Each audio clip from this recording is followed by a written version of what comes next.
Are you wearing sunscreen? No. What? No sunscreen.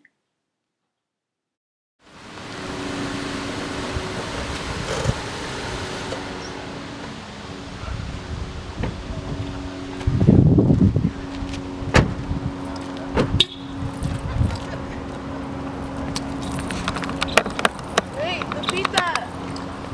Repeat that. No stretching.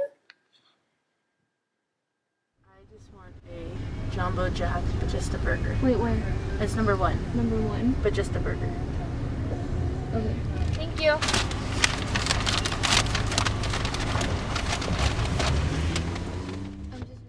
Jack in the Box?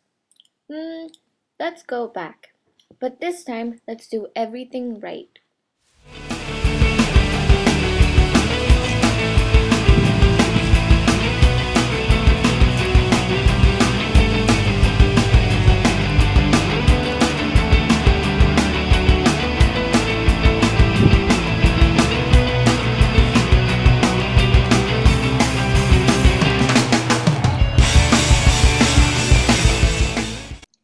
That's better.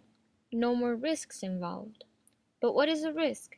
A risk is a probability of suffering harm from a hazard that can cause injury, disease, death, economic loss, or damage. And almost every decision we make involves a risk of some kind. So, how do we determine what the consequences of our actions will be? We conduct a risk assessment. Risk assessment is the scientific process of using statistical methods to estimate how much harm a particular hazard can cause to human health or the environment. The problem with risk assessment is that most people do not know how to evaluate risks. There are 5 factors that influence our perception of risks. 1. Fear. Fear causes people to overestimate risks and to worry more about unusual risks than they do about common everyday risks. 2. Degree of control. Most of us have greater fear of things over which we do not have personal control of. 3. Whether a risk is catastrophic, not chronic. 4. Optimism bias. People think that risks that apply to other people do not apply to them. 5. Instant gratification. People do risky things for instant joy. One of the most common risks out there is smoking. Cigarette smoking kills 14,800 people every day. It is the world's most preventable major cause of suffering and premature death among adults. In 2007, the WHO estimated that the tobacco use helped to kill 100 million people during the 20th century and could kill 1 million people during this century. Cigarette smoking can cause heart disease, lung cancer, and other cancers, bronchitis, and emphysema. The best ways to reduce one's risk of premature death and serious health problems are to avoid smoking and exposure to smoke, lose excess weight, reduce consumptions of food containing cholesterols and saturated fats, eat a variety of fruits and vegetables, exercise regularly, drink little or to no alcohol, avoid extra sunlight which ages skin and can cause skin cancer, and practice safe sex. In addition, we can take risk precaution.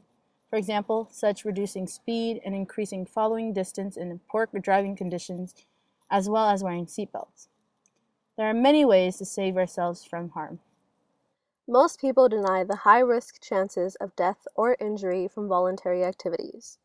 The chances of death or injury from motorcycling are 1 in 50, smoking 1 in 250, driving 1 in 3,300 without a seatbelt, and 1 in 6,070 with a seatbelt. Some of these same people are terrified about the possibility of being killed by a gun, but the possibility of that happening is 1 in 28,000. The possibility of dying from the flu is 1 in 130,000, a nuclear power plant 1 in 1 million, lightning 1 in 3 million, commercial airplane crash 1 in 9 million, or a shark attack, which is 1 in 281 million. Our world tends to give a lot of attention to certain risks. Due to this, our minds have become accustomed to thinking of these risks as the most probable and harmful. The reality is that everyday risks, such as driving and cell phone use, are greater threats. Remember, just because some risks are not blown out of proportion, that doesn't mean they're not important.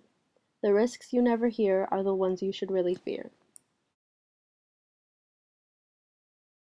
Behind the Apes Project.